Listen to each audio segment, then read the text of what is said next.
दोस्तों, देवगुरु बृहस्पति को बुद्धि और शिक्षा का कारक माना जाता है। तो आइए हम जानते हैं गुरुवार व्रत कथा के बारे में। कथा कुछ इस प्रकार है। प्राचीन काल की बात है। किसी राज्य में एक बड़ा प्रतापी और दानी राजा राज्य करता था। वह हर गुरुवार को व्रत रखकर दीन दुखियों की मदद करके पुण्य प्राप्त करता था। परंतु ये बात उसकी रानी को अच्छी नहीं लगती थी। वह न तो व्रत करती न दान पुण्य करती।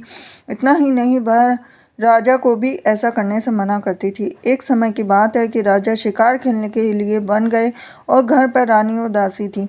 उसी समय गुरु बृहस्पति देव साधु का रूप धारण कर राजा के दरवाजे पर भिक्षा मांगने आए।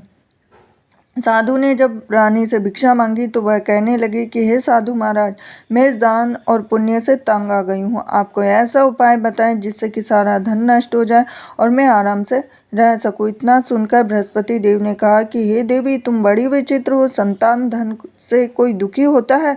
अगर अधिक धन है तो शुभ कार्यों में लगाओ, कुंवारी कन्याओं का विवाह कराओ, विद्यालय और बाग बगीचे का निर्माण कराओ, जिससे तुम्हारे दोनों लोग सुधरें। परंतु साधु की इन बातों से रानी को खुशी नहीं हुई। उसने कहा कि मुझे ऐसे धन की आवश्यकता नहीं जिससे मैं दान दूं, जिसे संभालने में मेरा सारा समय नष्ट हो जाए। तब साधु ने कहा, अगर तुम्हारी ऐसी इच्छा है तो मैं जैसा तुम्हें बताता हूँ तुम वैसा ही करना। गुरुवार के दिन तुम घर को गोबर से लीपना और अपने बालों को पीली मिट्टी से धोना। राजा ने हजामत बनाने को कहना और भोजन में मांस मदिरा का प्रयोग करना। कपड़े धोबी के यहाँ धुलवाने देना और इस प्रकार 7 बृहस्पतिवार करने से तुम्हारा समस्त धन नष्ट हो जाएगा। इतना कहकर साधु के रूप में बृहस्पति देव अंतर्ध्यान हो गए और साधु के अनुसार कई बातों को पूरा करते हुए रानी को केवल 3 बृहस्पतिवार ही बीते थे कि उसकी समस्त धन संपत्ति नष्ट हो गई। भोजन के लिए राजा का परिवार तरसने लगा। तब एक दिन राजा ने रानी से कहा कि हे रानी, तुम यहीं रहो, मैं दूसरे देश को जाता हूँ, क्योंकि यहाँ पर सभी लोग मुझे जानते हैं, इसलिए मैं कोई भी छोटा कार्य नहीं कर सकता। ऐसा कहकर राजा दूसरे देश चला गया और वहाँ वह जंगल से लकड़ी काट कर लाता, शहर में बेचता। इस तरह वह अपना जीवन व्यतीत करने लगा। इधर राजा के परदेश जाते ही रानी और दासी दुखी रहने लगी और एक बार जब रानी और दासी को 7 दिन तक बिना भोजन के रहना पड़ा तो रानी ने अपनी दासी से कहा कि हे दासी, पास ही के नगर में मेरी बहन रहती है, वह बड़ी धनवान है, तो उसके पास जा और कुछ ले आ ताकि थोड़ी बहुत गुजर बसर हो जाए। दासी रानी की बहन के पास गई। उस दिन गुरुवार था। रानी की बहन उस समय बृहस्पति व्रत की कथा सुन रही थी। तो दासी ने रानी की बहन को अपनी रानी का संदेश दिया, लेकिन रानी की बड़ी बहन ने कोई उत्तर नहीं दिया। जब दासी को रानी की बहन से कोई उत्तर नहीं आया तो वह बहुत दुखी हुआ और उसे क्रोध भी आया। दासी ने वापस आकर रानी को सारी बात बता दी। ये सुनकर रानी ने अपने भाग्य को कोसा। उधर रानी की बहन ने सोचा कि मेरी बहन की दासी आई थी, परंतु मैं उससे नहीं बोली। इससे वह बहुत दुखी होने लगी। कथा सुनकर पूजा समाप्त करके वह अपनी बहन के घर आई और कहने लगी कि हे बहन, मैं बृहस्पतिवार का व्रत कर रही हूँ। तुम्हारी दासी मेरे घर आई थी, परंतु जब तक कथा होती है तब तक न तो उठते हैं नहीं बोलते हैं, इसीलिए मैं नहीं बोली। बताओ दासी क्यों आई थी? तो रानी बोली, बहन तुमसे क्या छिपाऊं, हमारे घर में खाने तक को अनाज नहीं है।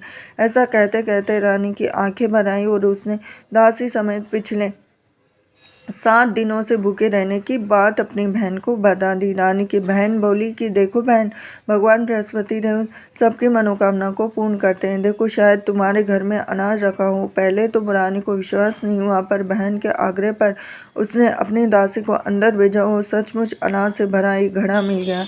यह देखकर दासी को बड़ी हैरानी हुई और दासी रानी से कहने लगी कि हे रानी, जब हमको भोजन नहीं मिलता तो हम व्रत ही कर लेते हैं, इसीलिए क्यों ना इनसे व्रत और कथा की विधि पूछ ली जाए ताकि हम भी व्रत कर सकें। तब रानी ने अपनी बहन से बृहस्पतिवार व्रत के बारे में पूछा। उसकी बहन ने बताया कि बृहस्पतिवार के व्रत में चने की दाल, मुनक्का, केले की जड़ में अर्पित करें तथा दीपक जलाएं, व्रत कथा सुने, पीला भोजन ही करें। इससे बृहस्पति देव और भगवान विष्णु प्रसन्न होते हैं। व्रत और पूजा की विधि बताकर रानी की बहन अपने घर को लौट गई। 7 दिन के बाद जब गुरुवार आया तो रानी और दासी ने व्रत रखा। वह गुड़साल में जाकर चना और गुड़ लेकर आई, फिर उससे केले की जड़ तथा विष्णु भगवान की पूजा की। अब पीला भोजन की चिंता को लेकर दोनों दुखी हो चुकी। उन्होंने व्रत रखा था, इसीलिए बृहस्पति राव उनसे प्रसन्न थे। वह एक साधारण व्यक्ति का रूप धारण कर 2 थालों में पीला भोजन दासी को दे गए। भोजन पाकर दासी प्रसन्न हुई और रानी के साथ मिलकर भोजन ग्रहण किया। उसके बाद वह सभी गुरुवार को व्रत और पूजा करने लगे। बृहस्पति देव की कृपा से उनके पास फिर से धन दाने की वापिस आ गया, परंतु रानी फिर से पहले की तरह आलस्य करने लगी। तब दासी बोली, देखो रानी, तुम पहले भी इस प्रकार आलस्य करती थी। तुम्हें धन रखने में कष्ट होता था, इस कारण सभी धन नष्ट हो गया।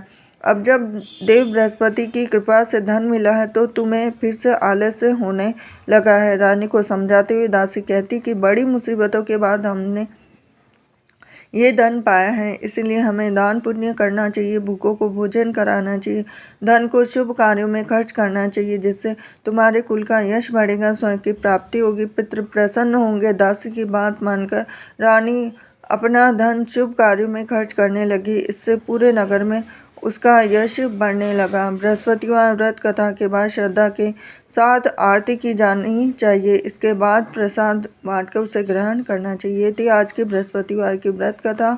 हरे कृष्णा।